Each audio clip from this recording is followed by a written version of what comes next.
سر یہ جو آپ نے کہا کہ جی اس طرح انویسٹمنٹ اگر آئے گی یا روزگار ملے گا تو یہ تو پرومسز ایسے ہیں جو ہم بچپن سے سنتے آ رہے ہیں، اور اگر یہ 4 سال کی میں بات کروں PDM1 PDM2 کو ملا کے، تو ان 4 سالوں میں انویسٹمنٹ آئی نہیں ہے، بلکہ پاکستان سے جو ملٹی نیشنل کمپنیز تھیں وہ بھی چھوڑ کے گئی ہیں.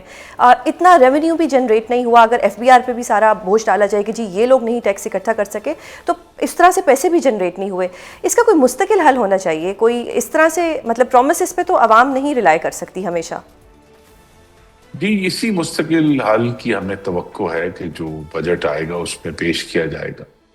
یہ صرف بجٹ ایسا نہیں جو IMF کی جو شرائط ہیں وہ پورا کرنے کے لیے جو پرو گروتھ میکنزم ہے وہ پاکستان میں اتنا آسان نہیں ہے، کیونکہ حکومت اور عوام کے درمیان یا حکومت اور کاروباری برادری کے درمیان جو اعتماد ہے وہ شٹر ہو چکا ہے، اور عوام سمجھتے ہیں کہ حکومت کرپٹ ہے اور ان کے محصولات کا درست استعمال نہیں کرتی، جبکہ حکومت کا یہ خیال ہے کہ عوام جو ہیں وہ چور ہیں اور ہمیں وہ ٹیکس پورا نہیں دیتے. حالانکہ حقیقت یہی ہے کہ بہت سارے لوگ اگر انہیں یہ معلوم ہو کہ وہ ٹیکس دیں گے اور اس کے بعد انہیں ہراساں نہیں کیا جائے گا، یا ایک ٹیکس دینے کے بعد ان کے جو دوسرے سارے معاملات ہیں ان کو کھول کر ان کو جو ہے پریشان نہیں کیا جائے گا، تو بہت سارے پاکستانی جو ہیں وہ ٹیکس دینا چاہتے ہیں اور دے بھی رہے ہیں. ہم بہت سارے جو سائلنٹ ٹیکسز ہیں جو کہ پاکستانیوں کو غلط کہا جاتا ہے کہ یہ ٹیکس نہیں دیتے، ہم میں سے ہر شخص جو ہے جو بجلی کا بل دے رہا ہے، جو گیس کا بل دے رہا ہے، وہ چاہے ٹیکس پیئر ہے یا نہیں ہے، وہ کچھ نہ کچھ ٹیکس کی مد میں ادا کر رہا ہے. صرف یہی ہے کہ پاکستان کو جو ایک ایمرجنسی صورتحال رہتی ہے جس میں الحمدللہ بڑی کامیابی حاصل کی ہے شہباز شریف صاحب نے، کہ جو ہمارا ایکسٹرنل اکاؤنٹ تھا اس میں ایک بڑی سٹیبلٹی آئی ہے. مجھے بڑی خوشی ہوئی ہے دیکھ کے کہ اپریل کے مہینے میں جو پاکستان کے بیرونی جو ہمارے کارکن ہیں جو ہمیں ریمیٹنسز بھیجتے ہیں، ریمیٹنسز میں بھی بہت ایک صحت مند اضافہ ہے، سعودی عرب سے بھی، دوسرے ممالک سے بھی. لیکن اس کے قطع نظر ایشو یہی ہے کہ ہمیں کس طرح پاکستانیوں کا حکومت پر اعتماد بحال کرنا ہے کہ سب سے پہلے تو پاکستان میں سرمایہ کاری شروع کریں، اور جب پاکستانی یہ سرمایہ کاری شروع کریں گے تو ہم دیکھیں گے کہ بیرون ملک سے بھی پھر خاطر خواہ سرمایہ کاری شروع ہو جائے گی. وہ انتظار کر رہے ہیں کہ کیا پاکستانی پہلے اس کے انویسٹ کرنا شروع کریں.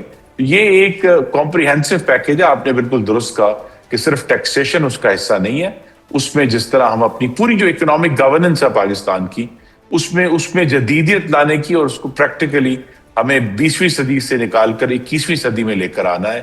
ماڈرنائزیشن کرنی ہے، لبرلائزیشن کرنی ہے، ڈی ریگولیشن کرنی ہے، جس طرح اس حکومت نے PIA کی پرائیویٹائزیشن کر کے ایک اچھی پیش رفت کی. صحیح.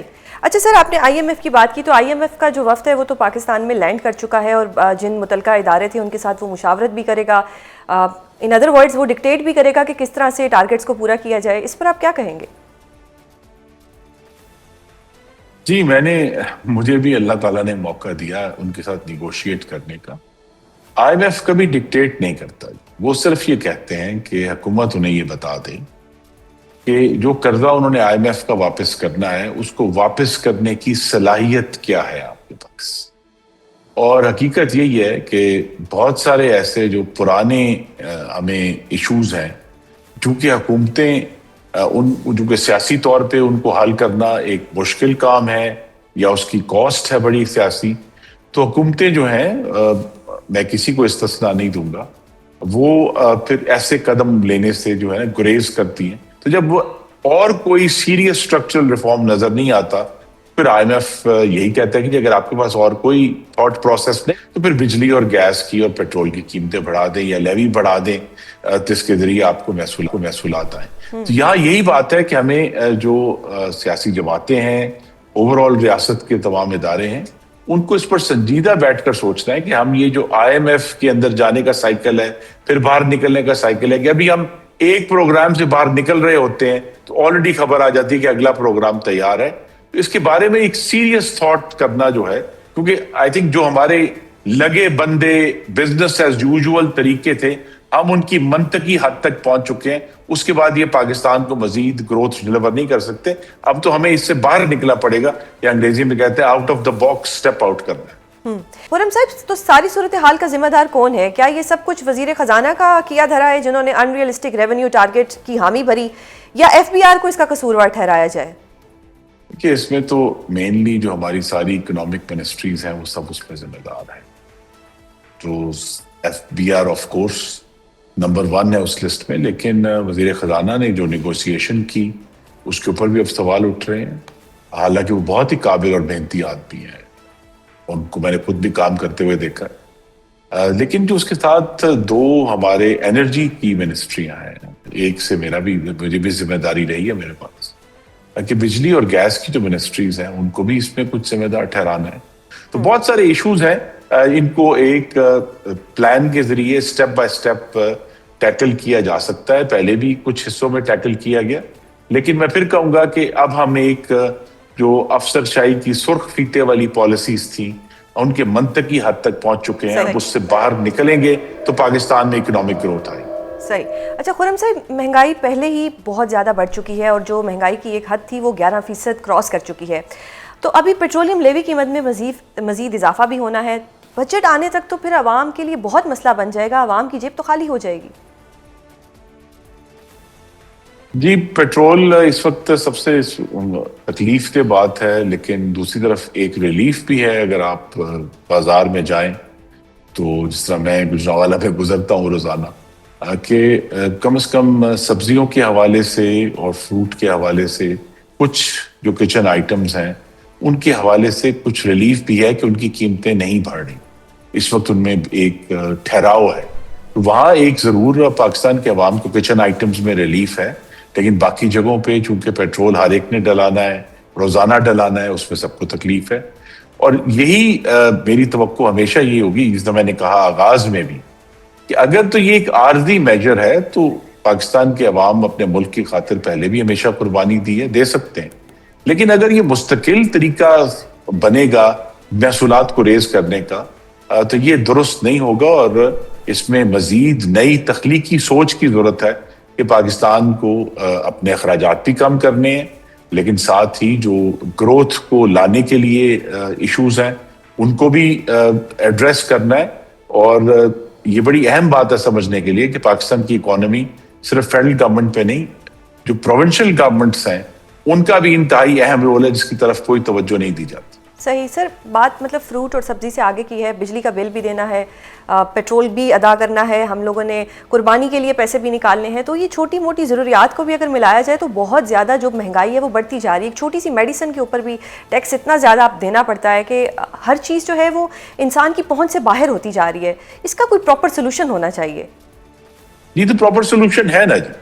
پراپر سولوشن یہ ہے کہ بجائے وہ لوگ جو ٹیکس نیٹ میں ہیں، چاہے مجبوری سے، بہت سارے ملازمت پیشہ لوگ مجبوری سے ہیں، بہت سارے لوگ جو بڑے کاروبار کرتے ہیں وہ بھی ہیں کیونکہ وہ اس کو چھپایا نہیں جا سکتا.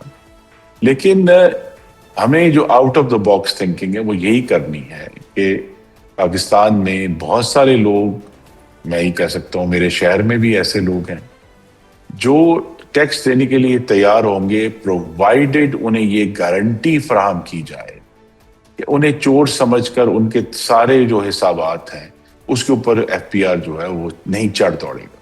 تو لوگوں کو یہ سیکیورٹی دینی ہے کہ اگر آپ ایک معقول ٹیکس ادا کریں گے تو ان کو ہراساں نہیں کیا جائے گا، ان کو کاروبار کرنے کی یکسوئی ہوگی. صحیح.